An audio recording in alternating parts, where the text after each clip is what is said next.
ఒక్కసారి ఆలోచించండి, సముద్ర తీరంలో నిలబడ్డ ఓడ చాలా సేఫ్ గా ఉంటుంది. కానీ ఇక్కడ ప్రశ్న ఏంటంటే, అది అక్కడ ఉండడానికి తయారైందా? ఒక విమానం ఎయిర్పోర్ట్ లో చాలా సేఫ్ గా ఉంటుంది, కానీ అది అక్కడ ఉండడానికే డిజైన్ చేశారా? కాదు.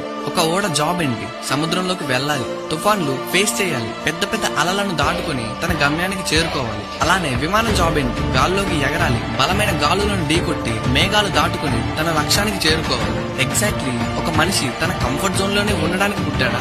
కాదు. ఒక మనిషి పని ఏంటి? లైఫ్ లో ఛాలెంజెస్ ఫేస్ చేయాలి, స్ట్రగుల్స్ తో ఫైట్ చేయాలి, డిప్రెషన్స్, ఫెయిల్యూర్స్, ఫ్యామిలీ ప్రాబ్లమ్స్ అన్ని దాటుకుని తన గోల్స్ రీచ్ అవ్వాలి. కానీ మనం ఏంట్రా అంటే ఈ 6.3 ఇంచెస్ మొబైల్ స్క్రీన్ కి అడిక్ట్ అయిపోయి మన వాల్యుబుల్ టైం ని ఈ కంఫర్ట్ జోన్ లో వేస్ట్ చేసుకుంటున్నాం. సో కంఫర్ట్ జోన్ నుంచి బయటకు రాకపోతే సక్సెస్ వాల్యూ ఏంటో నీకు తెలీదు, ఛాలెంజెస్ ని ఎదుర్కోకపోతే లైఫ్ టేస్ట్ ఏంటో నీకు తెలీదు.